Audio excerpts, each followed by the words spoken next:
नमस्कार. विशेष या भागामध्ये आपल्या सगळ्यांचं स्वागत. मी प्रसाद काथे. केंद्र सरकारनं वक्फ सुधारणा विधेयक कायद्यामध्ये बदलून दाखवलं आणि त्याचा आता परिणाम किमान हिंदूंच्या मंदिरांच्या बाबत दिसू लागला आहे. बीडच्या कंकालेश्वर मंदिराची जागा वक्फ बोर्डानं हडप करण्यासाठी प्रयत्न केले होते. तसा दावा केंद्रीय गृहमंत्री अमित शहा यांनी त्यांच्या संसदेतल्या भाषणातही केला. आता ताज्या घटनाक्रमानंतर आणि वक्फचा कायदा बदलल्याच्या नंतर बीडचं प्रशासन जागं झालंय.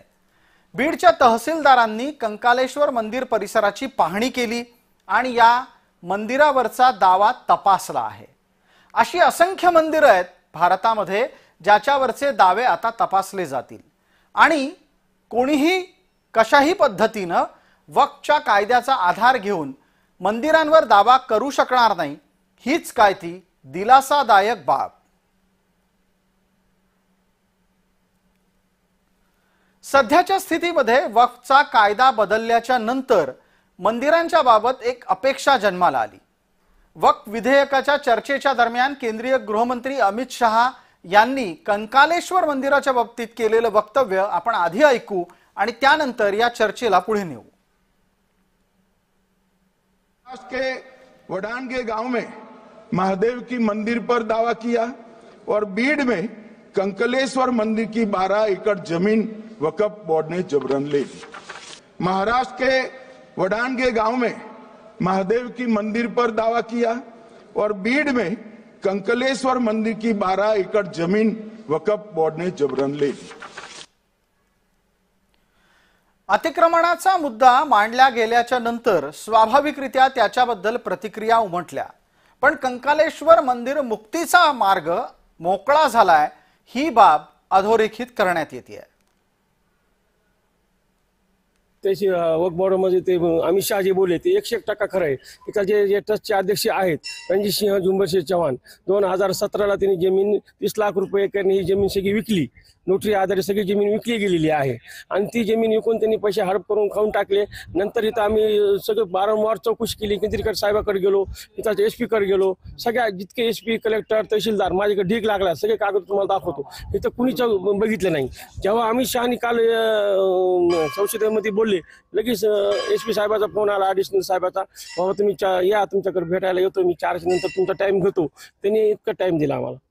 वक्फ की जो प्रॉपर्टी है, ये वक्फ की जो प्रॉपर्टी है ये मोहम्मद शाह तुगलक ने ये दान दिए वाली है. फिरोज शाह तुगलक को दान दिए वाली है. फिरोज शाह तुगलक ने ये जमीन मुनव्वर शाह खादरी को दान दिए. ये 5 एकड़ 7 गुंठे 22 गुंठे और 1 एकड़ का सर्विस इनाम लैंड बीबी हमीदा के नाम पर है.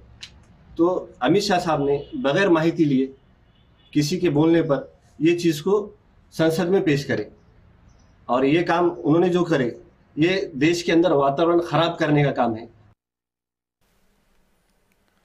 भलेही ही तुघलकी व्यवहारातून झालेली गोष्ट असेल असा दावा भलेही मुसलमान समाजाकडून केला जात असेल तरी पण प्रत्यक्षात हे अतिक्रमण आहे असं तिथले हिंदू सांगतायत आणि अतिक्रमणाचे पुरावे सुद्धा दाखवतायत.